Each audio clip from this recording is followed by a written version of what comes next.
Evan Vucci, Associated Press file photo. Both aides described instances in which Scott Pruitt pressed to travel first class or via private jet, while Travis acknowledged that Pruitt asked his subordinates to do non-official work for him, multiple individuals said.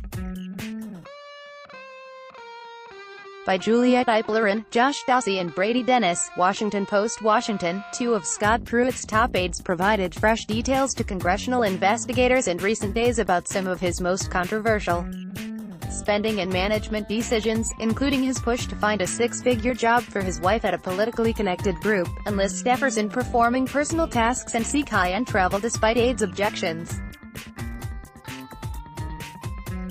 The Trump administration appointees described an administrator who sought a salary that topped $200,000 for his wife and accepted help from a subordinate in the job search, requested aid from senior EPA officials in a dispute with the Washington, D.C. landlord and disregarded concerns about his first-class travel. Ad choice advertising and Red invented by Tees. Start your day with the news you need from the Bay Area and beyond. Sign up for our Morning Report weekday newsletter. The interviews conducted by staffers for the House Oversight and Government Reform Committee late last week shed new light on the EPA administrator's willingness to leverage his position for his personal benefit and to ignore warnings even from allies about potential ethical issues, according to three individuals familiar with the sessions, who spoke on the condition of anonymity because of the sensitivity of the ongoing investigation. The EPA's former associate administrator for the Office of Policy, Samantha Travis, spoke to Republican and Democratic aides for several hours on Thursday, followed by Pruitt's chief of staff, Ryan Jackson, on Friday. Both aides described instances in which their boss pressed to travel first class or via private jet, while Travis acknowledged that Pruitt asked his subordinates to do non-official work for him, multiple individuals said. Travis attorney, Miller. Both sides when they were either wrong or pushing their agenda. I don't think she was trying to protect anybody, and I don't think she was trying to hurt anybody, Herman said. She was giving her view of what happened. According to an individual with knowledge of the matter, Travis told congressional staffers that Pruitt initially asked her to contact the Republican Attorneys General Association, a group Pruitt had once led and Travis had worked for before coming to EPA, as part of the job search for his wife. Travis said she declined to make that call to avoid any potential conflicts of interest or possible violations of the Hatch Act, which limits federal officials' political activities. Agency spokesman John Conkus declined via email Monday to comment. EPA has not spoken with Mr. Jackson or Ms. Travis about their testimony, he said. The new accounts by Pruitt's handpicked staff come as EPA's chief ethics officer, Kevin Minoley, has urged the agency's Office of Inspector General to broaden its review of Pruitt's conduct. Minoley told the Office of Government Ethics in a letter dated Wednesday that he suggested the move after additional potential issues regarding Mr. Pruitt have come to my attention through sources within the EPA and media reports. Don Fox, former acting director of the U.S.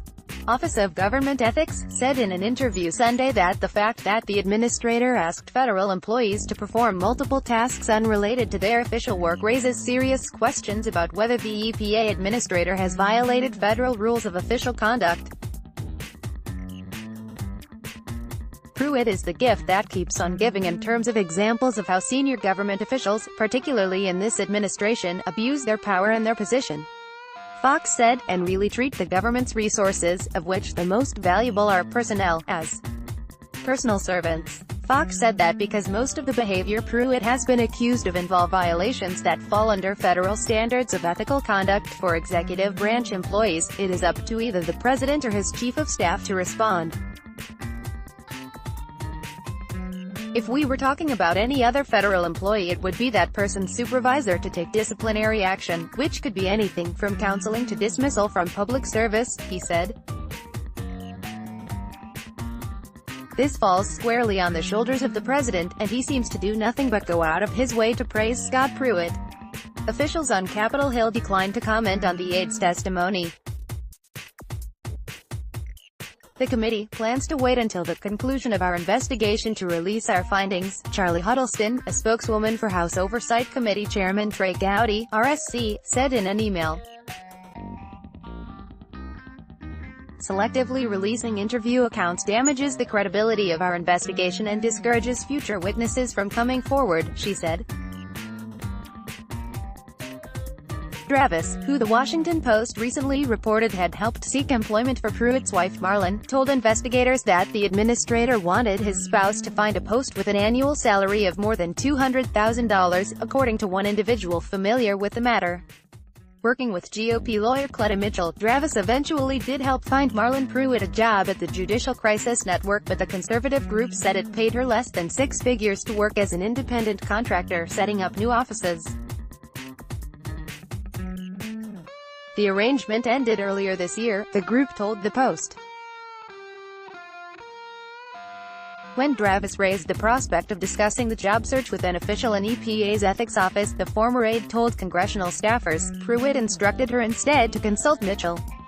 During her session with investigators Thursday, according to two individuals, Travis also described how Pruitt asked her and another former top aide, Sarah Greenwald, to review a rental agreement which he had decided to break. Pruitt and his wife lived briefly last year in Washington's U Street corridor before relocating, a move that forced them to pay a penalty. The administrator asked the two advisors, both of whom are attorneys, to examine the lease to see if there was a way to avoid the penalty, Travis told committee staffers. Jackson, according to two individuals familiar with the matter, confirmed that he had helped connect Pruitt with a fellow Oklahoman, lobbyist Stephen Hart, to reach a housing deal in early 2017. The initial arrangement, under which Pruitt agreed to pay $50 a night only on the days when he stayed in the condo owned by Hart's wife Vicky, was supposed to last 6 weeks, Jackson said.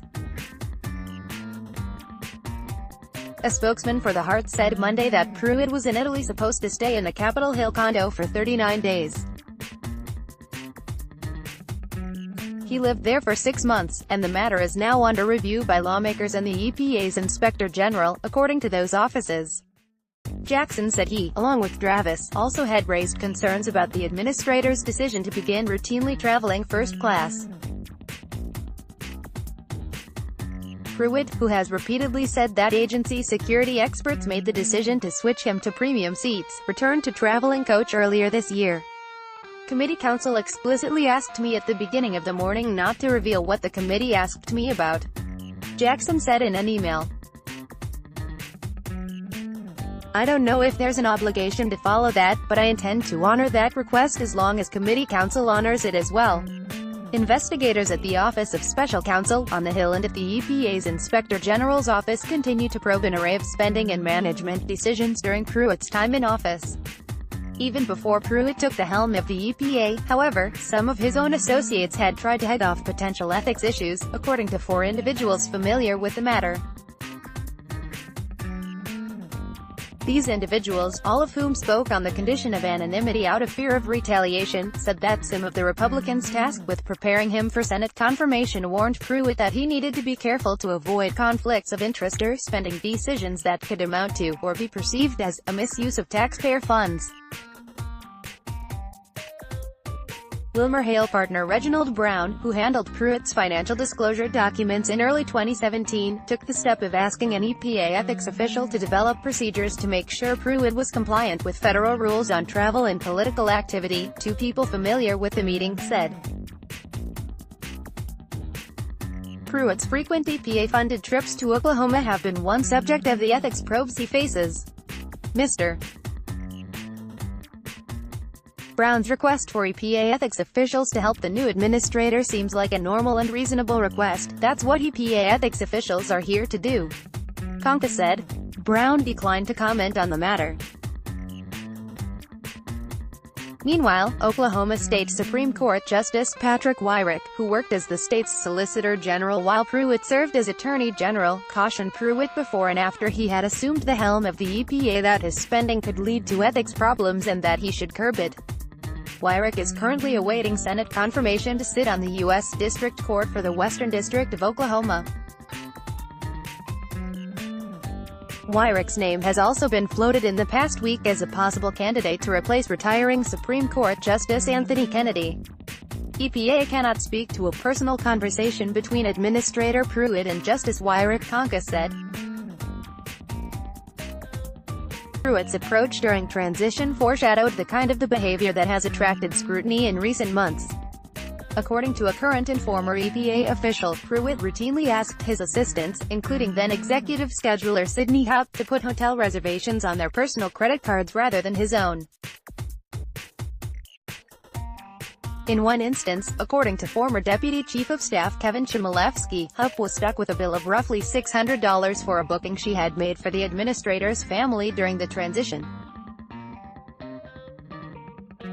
Chmielewski said in an interview last month that he was in Jackson's office when Houpt approached Pruitt's chief of staff to explain that the period for transition reimbursements had expired and Pruitt had not covered the bill. The incident, aspects of which were first reported in the Hill newspaper, prompted Jackson to leave $600 in cash in Haupt's drawer. Houpt could not be reached for comment. AD Quality Auto 360p 720p 1080p. You might also like ESM. Go to MPs, clear PM Lee of allegations or censure. Business Times. Kim Jong-un may tour economic facilities in Singapore. Straits Times 1 o'clock. Toshiba is working toward building a better future. Toshiba APAC air conditioning now finally affordable thanks to newthingstoday.com. 020 The Sausage McMuffin with egg is available all day. McDonald's. Find out how your child can learn fearlessly. Abbott family. Johnny Depp's son shows no signs of serious health. MercuryNews.com Lawsuit. Shoplifters accuse Walmart Bloomingdale's of MercuryNews.com NBA free agency. DeMarcus Cousins agrees to a 1-year. MercuryNews.com recommended by